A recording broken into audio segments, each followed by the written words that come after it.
भोपाल के हबीबगंज स्थित जैकपोर्ट बार को लेकर एक गंभीर विवाद सामने आया है। रिटायर्ड आर्मी जवान पुरुषोत्तम तिवारी ने बार के मालिक नवीन अरोड़ा पर ठगी और धोखाधड़ी के गंभीर आरोप लगाए हैं। मीडिया से चर्चा करते हुए बीडी रॉयल सिटी सिमरोद निवासी रिटायर्ड आर्मी पुरुषोत्तम तिवारी ने बताया कि उन्हें गुमराह कर 20 से 25 लाख रुपए तक की रकम ले ली गई है। तिवारी के अनुसार उन्हें यह कहकर भरोसे में लिया गया कि होटल बार उन्हें किराए पर दिया जा रहा है, लेकिन जब भी लिखित अनुबंध एग्रीमेंट की बात आती थी तो आरोपी टालमटोल करता रहा। तिवारी ने आरोप लगाया है कि लगातार आजकल कहकर उसे भ्रमित किया गया और अचानक से एक दिन उनका ताला तोड़कर परिसर में कब्जा कर लिया गया। उन्होंने बताया कि उनके कई कीमती सामान अब भी अंदर ही रखे हुए हैं, लेकिन उन्हें अंदर जाने नहीं दिया जा रहा है। इस पूरे मामले की शिकायत तिवारी द्वारा हबीबगंज थाने सहित संबंधित अधिकारियों से भी की गई है। उन्होंने शासन प्रशासन से मांग की है कि मामले की निष्पक्ष जांच करते हुए दोषियों के खिलाफ सख्त कार्रवाई की जाए और उन्हें न्याय दिलाया जाए।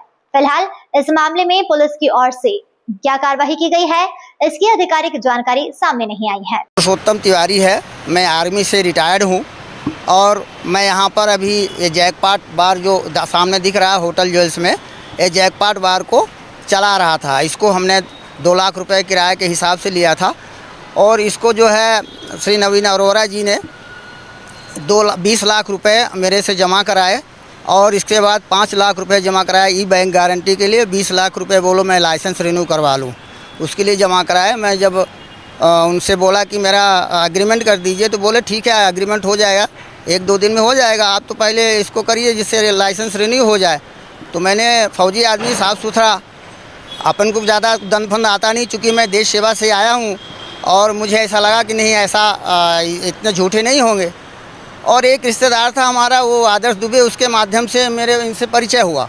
सर जो पेमेंट दिया उसका क्या प्रूफ है? उसका प्रूफ हमारे पास है, RTGS किया है और NEFT किया है, दोनों हमारे पास प्रूफ है और उसको हम आपको दे देंगे। इस मामले शिकायत कहाँ की आपने? इस मामले की शिकायत हमने हबीबगंज थाना में किया हुआ है, ACP से किया हुआ है और CP से किया हुआ है, DCP से किया हुआ है। इस तरह से मैंने किया हुआ और आबकारी आयुक्त के पास भी किया हुआ है। अभी ताला बंद है तो ये एक्चुअली क्या हुआ है, इन्होंने ताला बंद करके और हमारे ताले पहले तोड़ दिए, हमारे ताले तोड़ करके अपना ताला बाहर से भी और अंदर से भी शटर के लगा दिए।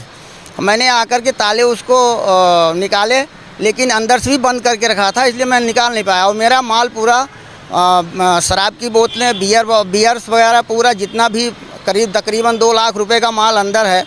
और इसके अलावा हमारा किचन स्टोर का है, किचन के बर्तन हैं, भट्टी हैं और डीप फ्रीजर है, 2 तो 3 डीप फ्रीजर हैं। ये सब हमारा ज़बरदस्ती जो है छीन लिया। इसका क्या चाहते हैं? क्या वजह रही इसकी? वजह है इसका मुझे समझ नहीं आया, वही तो कह रहा हूँ, मुझे कुछ उसने बताया ही नहीं कि वजह क्या है। वजह मुझे या तो मुझे सूचना देता कि मैं इस वजह से कर रहा हूँ, थाने में मैंने सूचित किया, वहाँ भी कुछ नहीं बताया कि मैं किस वजह से लिया हूँ। वही तो मुझे अभी तक समझ नहीं आ रहा कि मेरा हड़प लिया सामान। होटल के ओनर कौन है जो आप? इस होटल के ओनर श्री नवीन अरोड़ा जी हैं, जो कि होटल ज्वेल्स और जैकपॉट बार एंड रेस्टोरेंट चलाते हैं, उन्हीं का है। वो किराए पे देते हैं और ये इससे पहले 2-3 को और भी दिए थे, मुझे नहीं पता था। उन लोगों का भी पैसा इन्होंने हड़प लिया है, लेकिन मेरा पैसा इन्होंने पुलिस के सामने भी बात किए कि हाँ हम पैसा जो है आपको देंगे।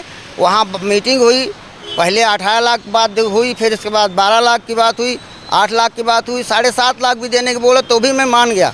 पुलिस के सामने इन्होंने बोला, लेकिन फिर अब वो नहीं दे रहे हैं, पूरा माल भी हड़प लिए। ये बार कितने समय के लिए आपको दिया गया? मुझे इन्होंने 1 साल के लिए बोला था, पर 3-4 साल जो है के लिए चला लो, ऐसा इन्होंने बोला था। इसका मैंने रिनोवेशन भी किया, बेसमेंट में डांस क्लब है जिसको मैंने तकरीबन 5 लाख रुपए खर्चा आया और उसका भी रिनोवेशन कर दिया। अब ये अपने आदमी को देना चाहता है कि मैं दोबारा पैसा उनसे वसूल कर लूँ। तो एग्रीमेंट हुआ था?